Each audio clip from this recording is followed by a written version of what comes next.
Good morning, everyone, and welcome to our surprise Friday morning side chat. We are so happy to have you join us. We're going to have two of my friends, let's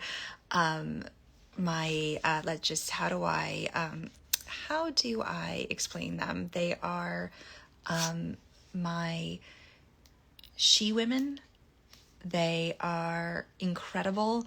And we are here. We're going to have an amazing conversation this morning all about the historic passage of the SERV Act. So excited to have them join us this morning. We're just going to get them on.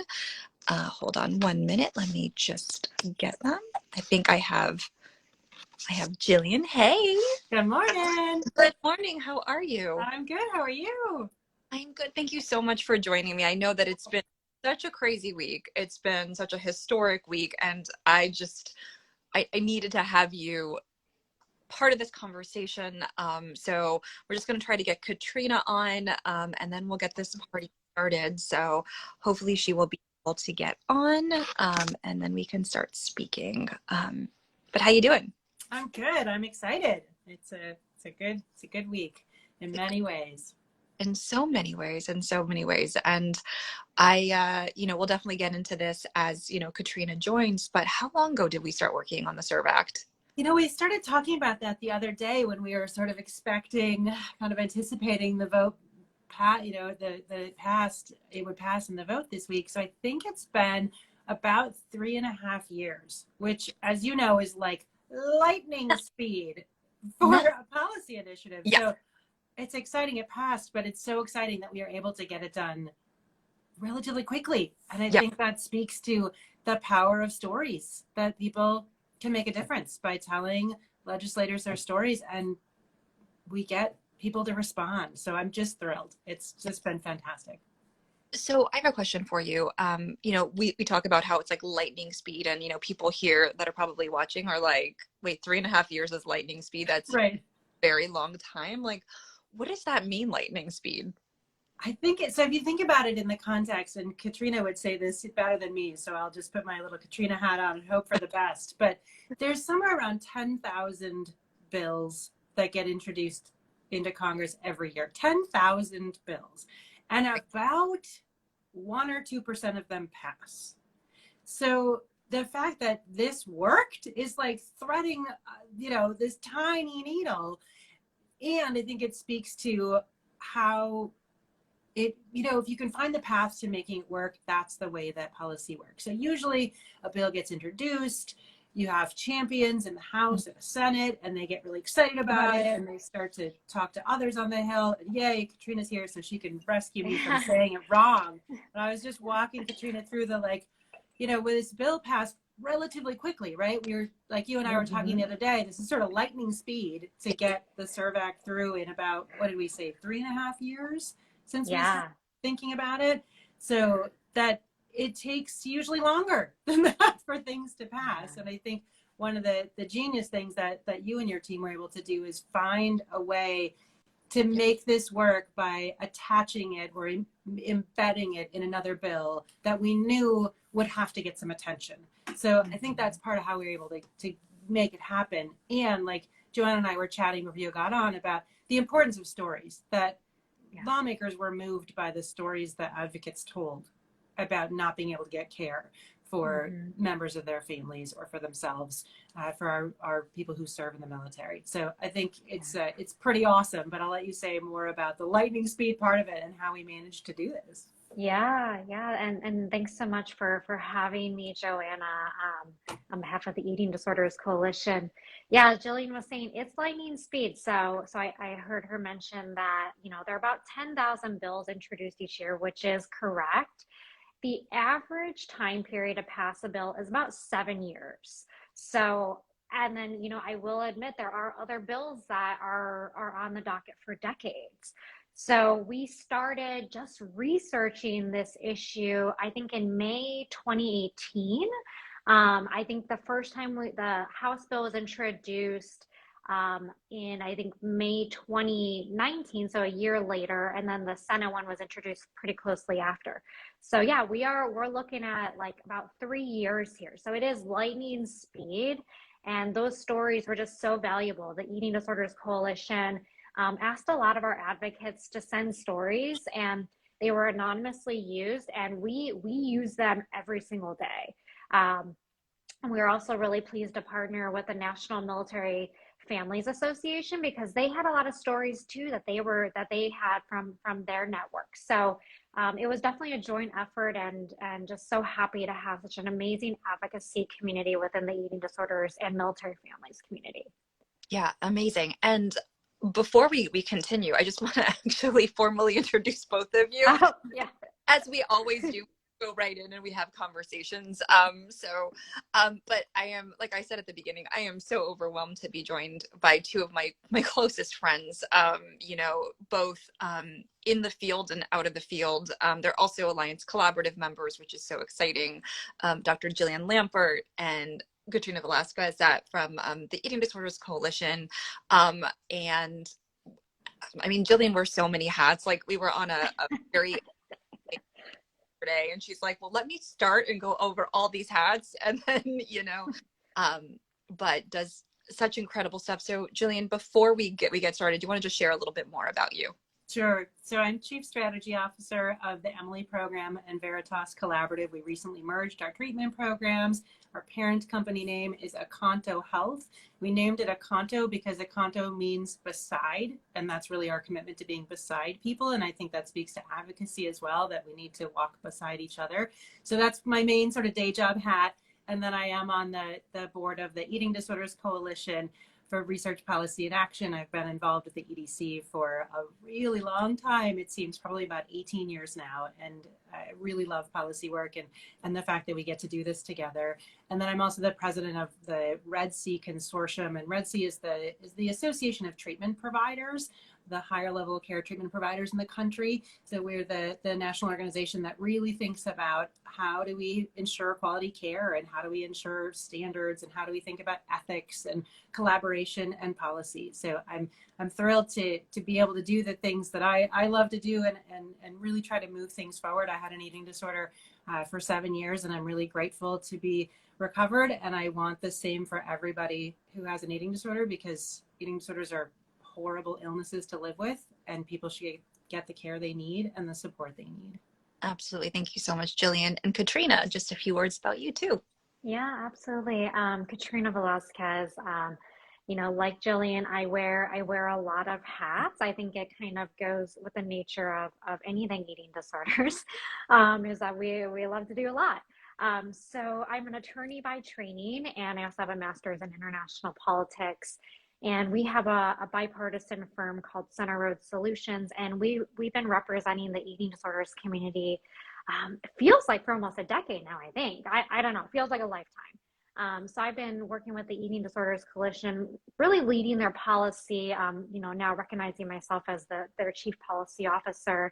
And then we also represent other groups like the Red C. So it was really a joint effort in our representation here, and just so exciting to see this across the finish line. Expanding these benefits is very, very challenging. So it's a good week. Amazing. And yes, it definitely is. So let's get into it. So Katrina, What is the SERV Act? Like, why are we excited about this? Yeah, absolutely. So the SERV Act is really focused on both our military families and our service members. So a lot of you may know that both the military families and service members actually have higher rates of eating disorders than we see in the civilian population. There's a lot of risk factors that occur during service and within those communities. So really what the SERV Act does is two things. The first thing is it expands residential care for eating disorders. So before the passage of the SERV Act, only military families up to the age of 21. So if you were 21 and older, you could not get higher level of eating disorders care. And so what we were able to do is we were able to expand that coverage up to Medicare eligibility age, so up to the age of 64 years old. So that includes all of our adult children. So a lot of adult military children will stay on their family's plan, for example, when they're in college. And also includes all of our spouses, which was a huge gap in coverage. So that's the first thing that it does, which is humongous. And then the second thing that it does is requires the Department of Defense to create a plan on how to better identify, treat, and rehabilitate service members with eating disorders. What's interesting is that the GAO released a study really claiming that service members did not have eating disorders and it was not an issue. And so this is going to actually force them to actually do something and create a plan on how to address it, because all of the research, independent commissions have all said, no, no, this is an issue. So really exciting and a lot for us to build off of as a community. Yeah, that's just huge and significant. I know that that's something at the Alliance that we see a lot, is that individuals that, our TRICARE recipients that do try to get higher levels of care are just not able to. And when you tell a family that literally has dedicated their life for our country, has made the ultimate sacrifice, that yes, you make the sacrifice, but your loved ones don't necessarily matter. What message is that sending? So needed. Jillian, I know that the Red Sea was really the driving force behind doing this. What motivated you as a group to really stand behind and take action? Well, I think as treatment providers, we always think about all of the people that we're not able to treat. And it's heartbreaking.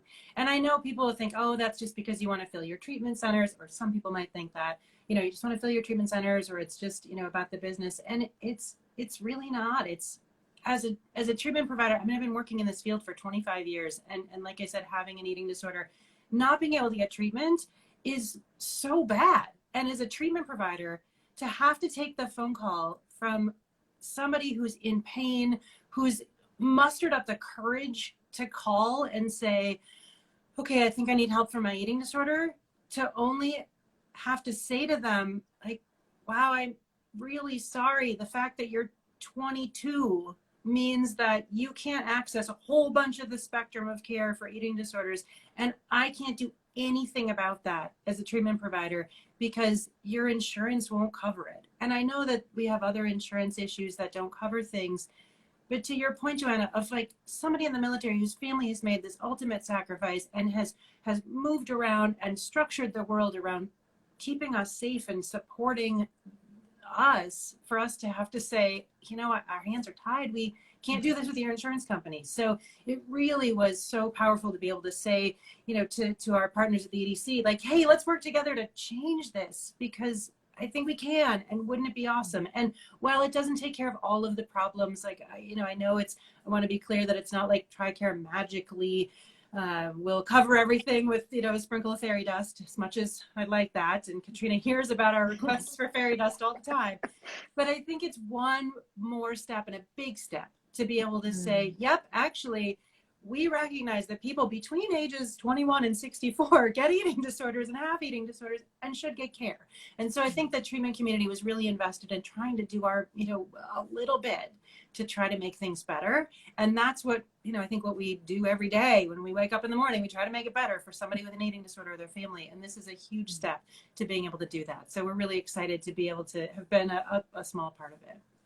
Yeah, I thank you so much, Jillian, for that response. And, I love that you highlighted that, we all, like the three of us on this call and everyone at the coalition, the Red Sea, the Alliance, like, we want it to all magically happen overnight. But as anybody who watches any type of news or consumes any type of anything, you see how difficult it is to get things passed and changed. And, this does absolutely open up an opportunity for a large group of individuals that are experiencing eating disorders to finally get the access to care. Because as we say here at the Alliance, is that treatment is a necessity. It should not and cannot be a privilege. And specifically for individuals that are in pain, that are struggling, that, that need the treatment to get better.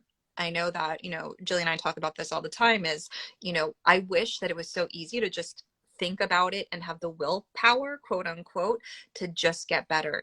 You would never say that to someone with diabetes. You would never say that to someone with cancer. We cannot say that for individuals with eating disorders. We need access to care. And so, Katrina, my next question for you is, what was the process like? So from, the Red Seed, saying this is what we want to do, and then of course, like talking to you, and then getting the coalition involved. Like, how did that process go? Yeah, quite an interesting process there. So, the first step of the process is really a lot of research, right? So, military families will come to the EDC highlighting these issues. The Red Sea treatment providers would highlight them too. But it's actually the nitty-gritty details of why and what it is, and finding where in law or regulation or policy the issue lies. So it took us a good amount of time of having a lot of meetings with DoD and providers and families to really be able to narrow in on what exactly it was. And then once we were able to do that, then we were able to identify where in federal law we can amend to make that change. We would draft that legislation. And then what we did was we identified bipartisan leads on both the House of Representatives and the Senate. So we usually we started with Congressman Moulton. He was the first to come on from Massachusetts. We had Congressman Jones, former Congressman Jones from North Carolina. He originally agreed to be the co-lead. Hit a hiccup. Sadly, Congressman Jones passed away, so then we needed a new Republican. And then soon after, we started on identifying the Senate leads, which at the time were Senator McSally from Arizona and Senator Shaheen from New Hampshire. We worked the NDA process and trying to get it in. Last year, we were really excited. We got an encouraging language to implement the SERV Act, which was a good first step. But what we found was that the DoD did nothing. So then it was time to do the requiring. Elections happened, so a lot of our leads changed. So we had to find all new Republican leads. And we were really pleased that Senator Tillis picked up Senator McSally's seat, Senator Tillis from North Carolina. And then Congressman Katko picked up the Republican seat on the House side. So just really pleased how that worked. We had then the NDA process of submissions for this year, really a lot of push and a lot of negotiation. How it worked in the House is it wasn't included in the base bill, and we had to get a bipartisan amendment. So that happened back in August. That amendment passed, which was amazing, and that really set us up well for progress. The House then passed the NDAA in September, and then, as you know, the Senate just passed it recently. There are a lot of negotiations that had to go into it to reduce cost and get it all to work, but we're just so happy that this got across the finish line. And what I really love of that, I think you did so masterfully is that's a word. I'm going to make that a word. Yeah. Actually what, Jillian talked about, and we actually saw this, with the Anna Weston Act too, is, we have these standalone pieces of legislation that, you have found a way to put into other fast moving pieces of legislation. So with the Anna Weston Act, it went into ultimately the 21st Century Cures Act, and then how SERV has turned into was put into the NDAA. So what happens now? So it passed in both houses. Has the president signed it yet? So the president has not signed it yet. We expect him to sign things by the end of next week at the very latest. It may even be this weekend. There is no concern that he will not sign that into law. So once he signs it into law, which will definitely be before the end of the year, then the provisions actually go into effect October 1st, 2022. So if you are a family member, just knowing that is the day that those provisions do go into effect. And there's going to be a behind the scene process with the DoD, and we will be making sure that things are implemented to the fullest of extents. But yeah, it's going to be a more behind the scene process over the next year, but it will be really positive, and we're really excited about it. That's amazing. Jillian, how did it feel just hearing the news that it passed? It was so exciting. We had a meeting, a Red Sea meeting last week with all of our members, and we were talking about our hope that it would pass. And Katrina was telling us, we think it'll pass. And so we were super excited about, when it would pass. And so I was in a meeting with our senior leadership team at Aconto, and which is about 50 people. And so at the end of our meeting, our CEO asked if we had any questions, if anybody had anything to add, and I unmuted right away, and I'm like, I do, pick me, which, if anybody knows me, is not terribly unusual for me to have something to add, but I said I do because we just heard like minutes ago, I got the alert on my phone. We just heard that the SERV Act passed in the Senate through the NDAA, and it happened. Like, we did it. It made it. And so it was so much fun to have a group of people to then, super celebrate with. And I know that legislation is, it's a super confusing, winding road that not everybody, thinks is as fascinating as the three of us and many of the people listening do. But it was such an awesome moment to be able to celebrate, because it's hard to, we wait for those moments for a long time, and it's really exciting when we get one, particularly one that we know will help us to, make the world a better place. Well, and I think I know that for me personally, at the Alliance, we're very boots on the ground. At Akanto, it's very one person at a time. And, that's so incredibly special and so needed.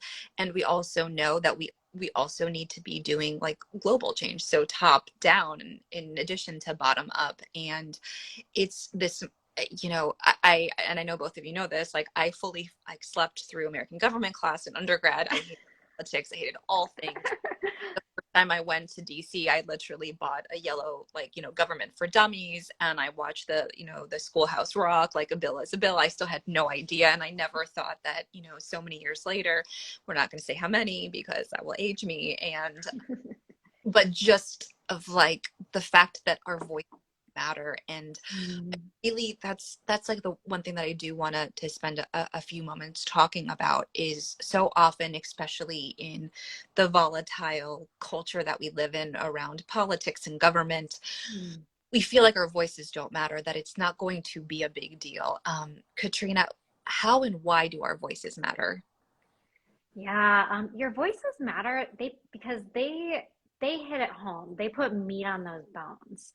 So we can come and we can bring all these ideas, but the stories are what really move members of Congress to take action. And we had your stories for all of these years. We actually even had a couple of congressional briefings from military families who experienced them, maybe even on this call today. And those led to all kinds of members of Congress offices giving us calls saying, oh my gosh, we didn't realize this issue. So it's a very essential part of advocacy, and I am positive we would not be here without your voices. Yeah, it's, can I add something? Of course. Yeah. Pick me. Just yesterday, right? We were all in a meeting yesterday, and somebody that has a position in the government that can influence change in probably many small ways and some larger ways. Somebody who's, a dedicated government servant said, I have kept a picture of Anna Weston on my desk since I got it at that meeting. And the meeting she's talking about is a meeting that we all were at the White House years ago, when Anna Weston's mom, Kitty, was at that meeting and told the story of Anna Weston dying from her eating disorder 22 years ago almost. And so this meeting was probably 6 years ago? Yeah, it was during the Obama administration. Right. Yeah. And so I just was so touched by, here's this person who's doing so much to try to make change and make the world a better place, who heard a story and kept somebody's photo on her desk that she'd never met and never heard of before that day. So our stories stick in people's minds. They are the stories that people go home and say, like, oh, I had this person on this call today that told me this story, and I don't think I'll ever forget it. And that was just it was an amazing moment, I thought, yesterday, to hear that our stories matter so much. They really do. Yeah, and something that, I've experienced too is calling offices and having meetings is you never know who's on the other side of the line too. And how many times have all three of us been in meetings together and separate where, a member or a staffer has said to us, oh, I had an eating disorder, or my loved one has an eating disorder.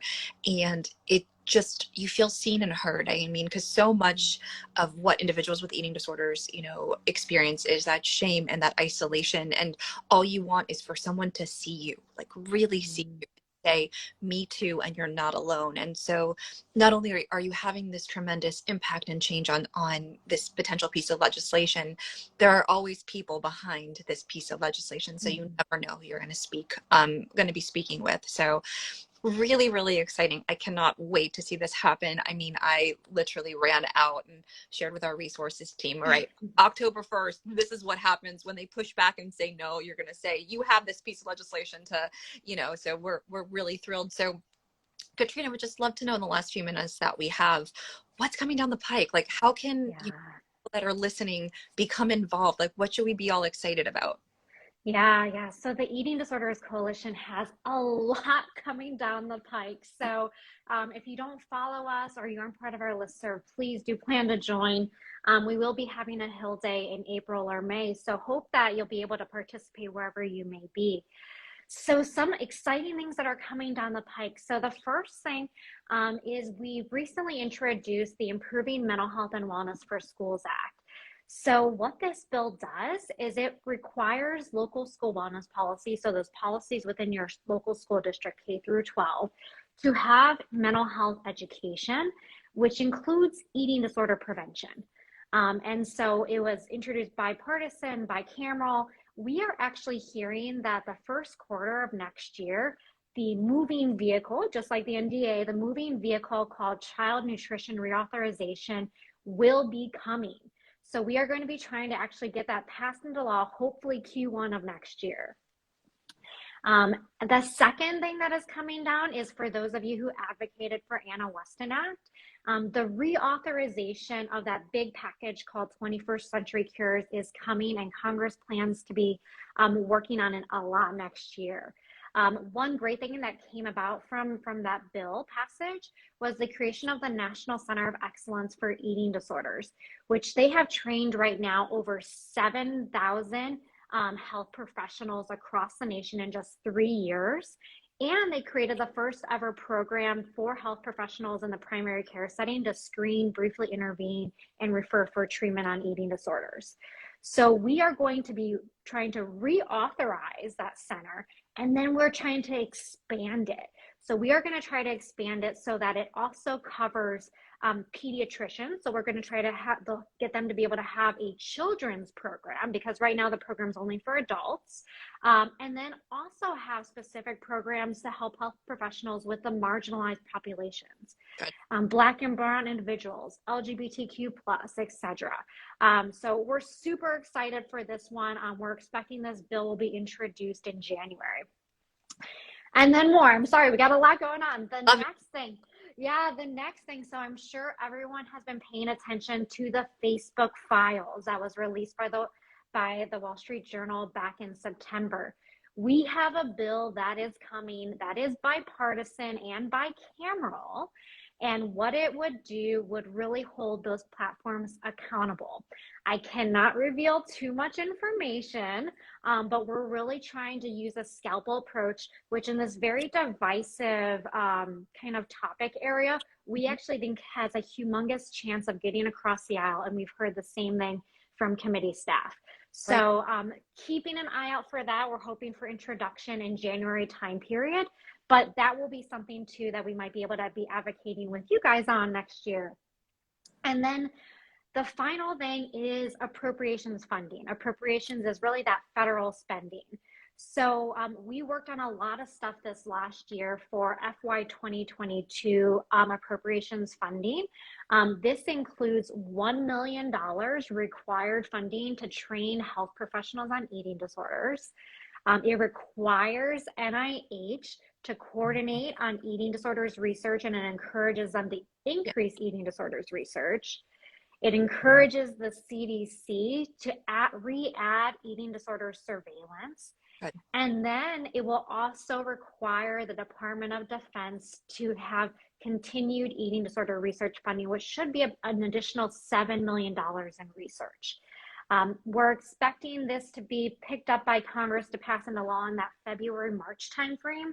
So another great, exciting thing to keep your eyes on there. So we're basically, doing a few things. Is what we're a little busy.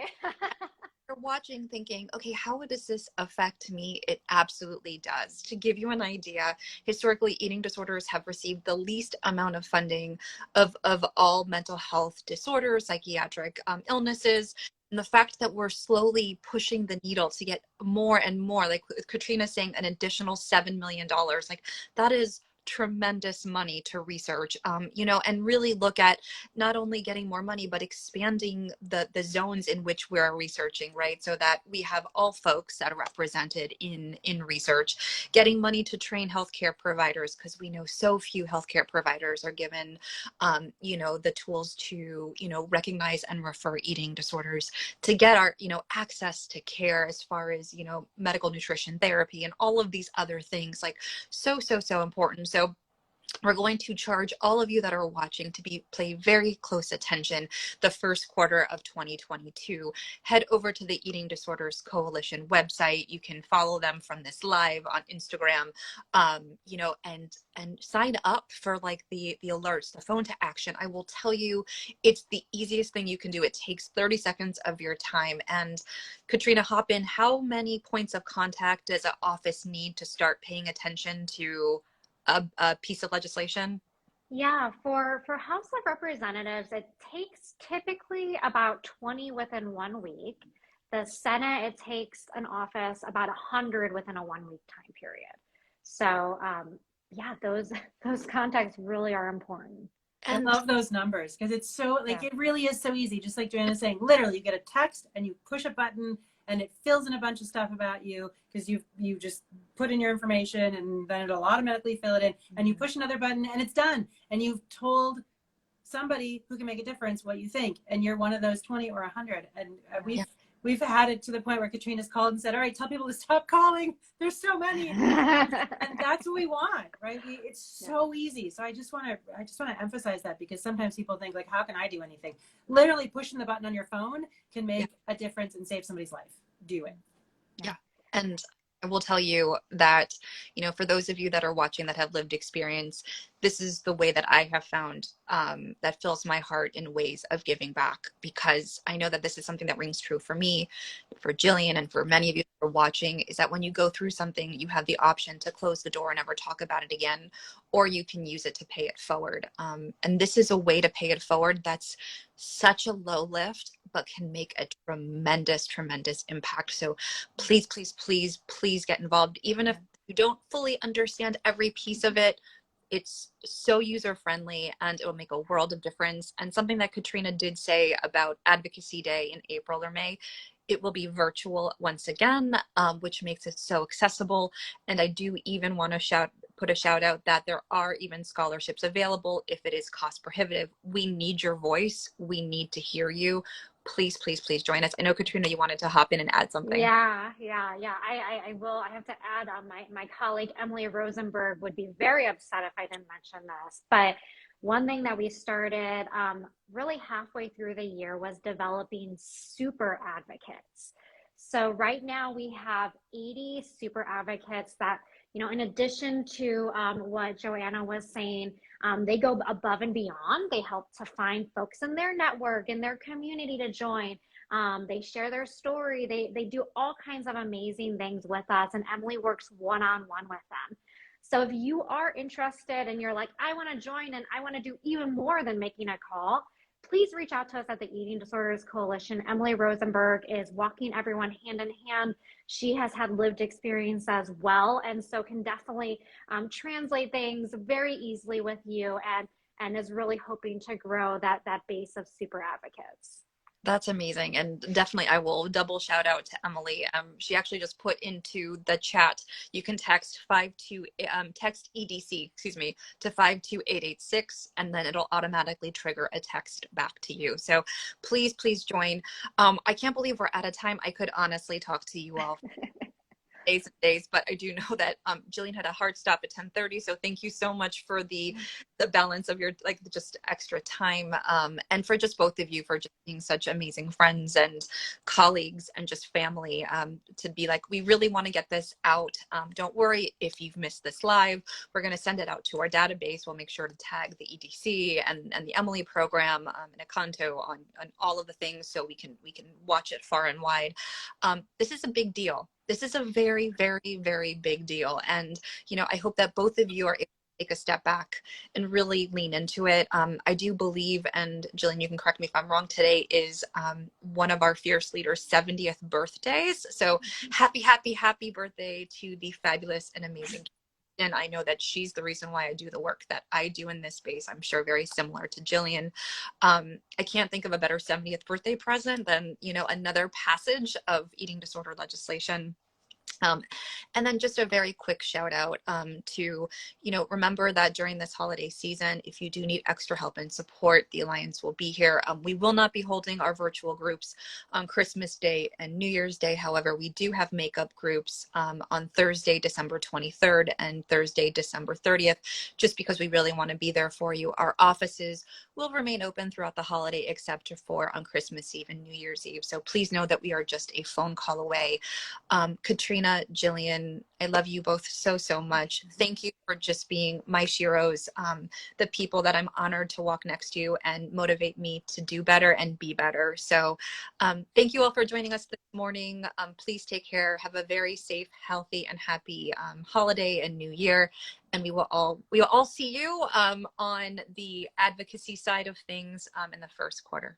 Have a great day, everyone. Take care. Bye-bye. Bye-bye.